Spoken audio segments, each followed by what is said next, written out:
nous avons aussi une pensée pour notre frère, le Père Chilou,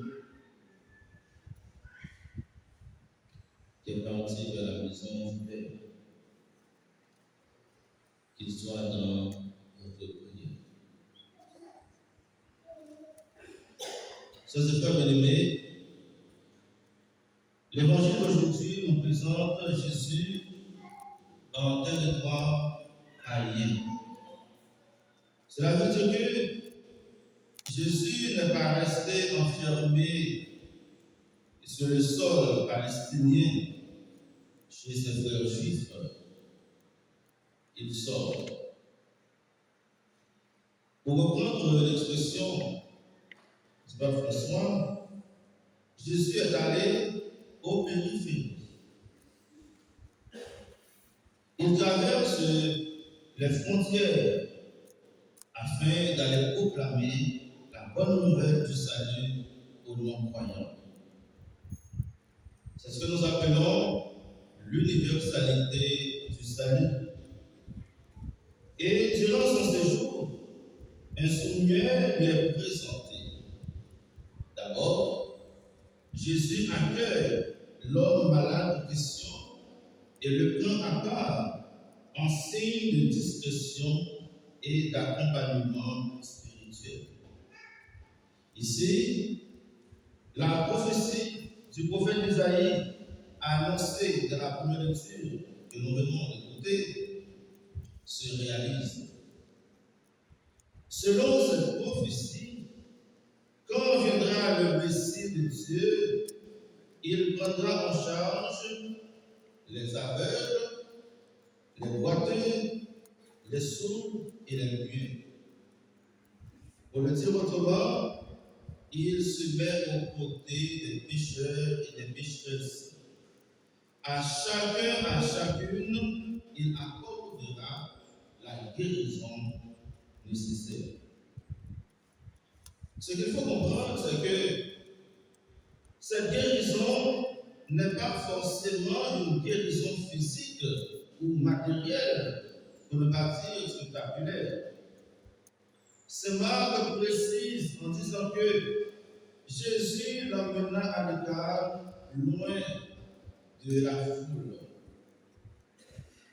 Posons-nous la question. Ce souvenir représente qui? Il représente tout un peuple ou encore une catégorie de gens. Dans l'ensemble, il représente tous ceux qui n'ont pas encore reçu et entendu la bonne nouvelle et qui sont incapables d'annoncer les merveilles de Dieu. En un mot, il représente les païens ou encore l'humanité qui est sous l'emprise du mal. En fait, c'est la rencontre des nations païennes, c'est la rencontre des non-croyants avec le Christ, lumière du monde. Ce païen est victime d'une double souffrance. C'est quoi cette souffrance? C'est quoi? Il n'entend pas et il ne voit pas. Et suivant la logique, pour parler, il faut entendre. Disons, ce qui est à la base de la surdité des païens, c'est qu'ils n'ont pas encore entendu la révélation du vrai Dieu. Nous disons du vrai Dieu parce qu'ils étaient déjà en contact avec les faux dieux. Ils ne connaissaient pas encore le vrai Dieu, celui que nous appelons le Dieu d'Israël, le Dieu d'Abraham, de Jacob.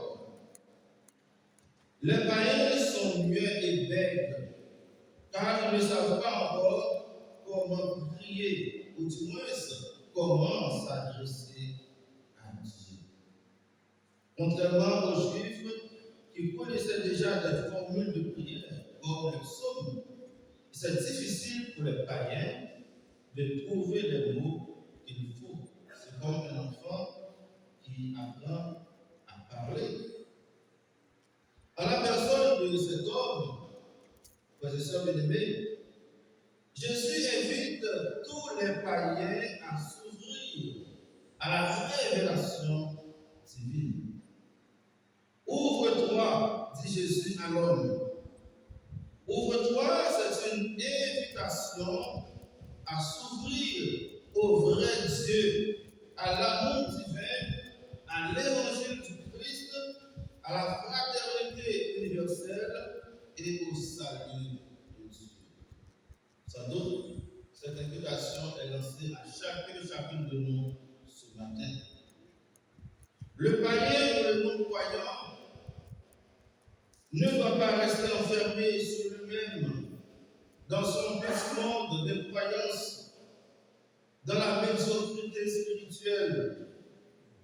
Il doit s'ouvrir à la foi en Jésus-Christ. Il doit s'ouvrir à la vie divine et à la communauté des baptisés.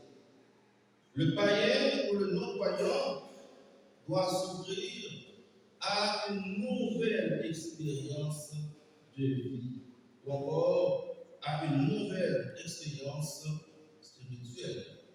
C'est une invitation à la nouveauté.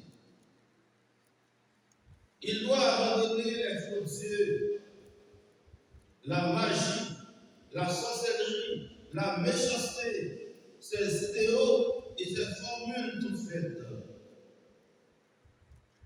Donc, c'est une invitation à la conversion du cœur. Le païen ou le non-croyant doit se laisser toucher par le Christ afin d'être guéri de sa surdité et de son mutisme. Sur le plan de désir, frères et sœurs, nous dirons que le païen ou le non-croyant doit recevoir le baptême afin d'accéder au royaume de Dieu. C'est ce que nous faisons avec les catéchumènes.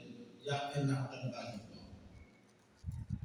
Il y a les scrutins, étape par étape. On accompagne les catéchumènes jusqu'au baptême.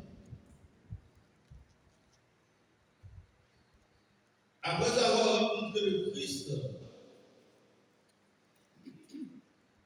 la foi en Jésus-Christ devient notre boussole et notre âme. On ne peut pas rencontrer le Christ dans sa vie pour rester la même personne. Chacun doit prendre ce temps pour s'évaluer. Je suis dans l'église depuis 30 ans, depuis 20 ans, depuis 50 ans. Est-ce que je suis toujours la même personne? Ou bien, est-ce que je suis devenu une nouvelle personne, une nouvelle créature? Est-ce que j'ai toujours le même vocabulaire? Est-ce que c'est vraiment le Christ qui parle dans ma bouche, qui vit en moi, au nom de l'apôtre Paul? Ça, c'est vrai, bien-aimé. Ouvre-toi. Ne concerne pas uniquement les païens et les non-croyants. Cette invitation christique concerne aussi bien les chrétiens, les chrétiennes, ceux et celles qui se réclament d'être des anciens dans l'Église ou dans la communauté. Est-ce que nous sommes prêts à accueillir la nouveauté de l'Évangile?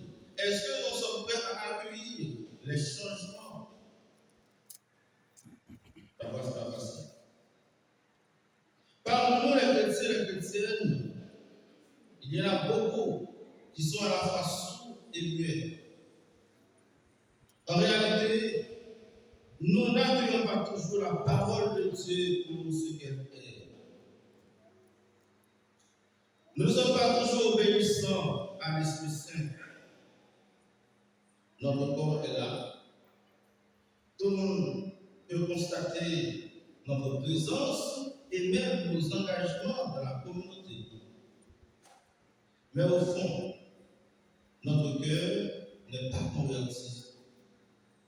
Nous sommes toujours habités par la colère, la rancune, la jalousie, la médisance. Disons que nous sommes dans l'église depuis longtemps, mais la parole de Dieu n'a aucun impact sur notre vie, sur notre langage, ni sur notre comportement. Très souvent, nos paroles, nos écrits, nos témoignages n'ont rien qui font penser à la vie chrétienne. Dans la deuxième lecture, l'apôtre Jacques nous met en défi. Il nous pose la question suivante. Est-ce que nous réservons le même accueil aux riches et aux pauvres?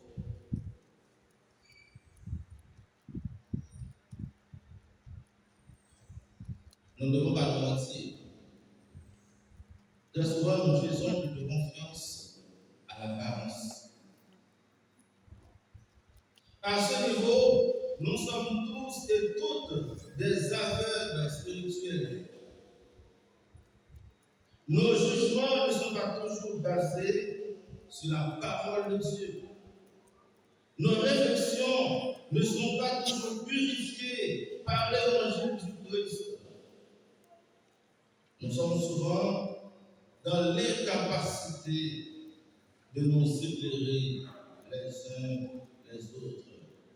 Car nous mettons de côté la foi en Jésus-Christ pour nous baser sur les sentiments humains qui nous portent à faire le mal, nous éloignent du bien.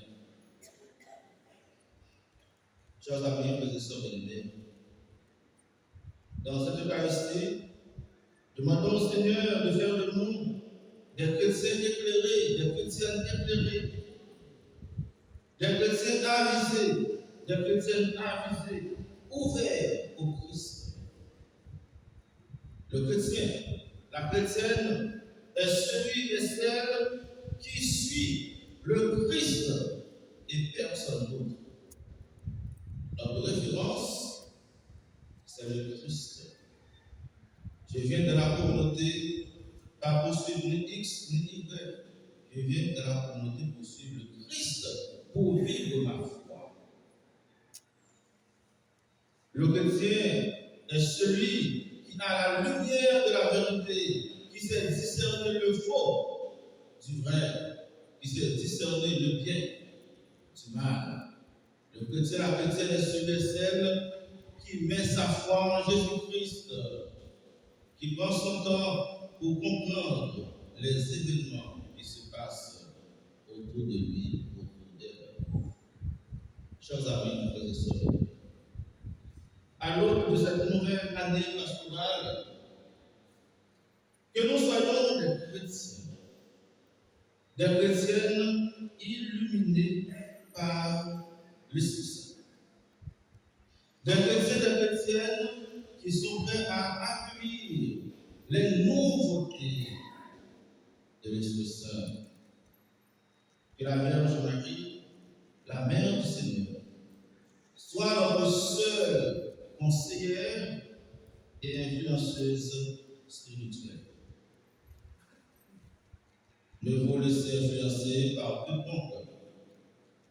En ce jour de la nativité de la Vierge Marie, prenez la Vierge Marie comme votre influenceuse et votre conseillère. Qu'il en soit ainsi.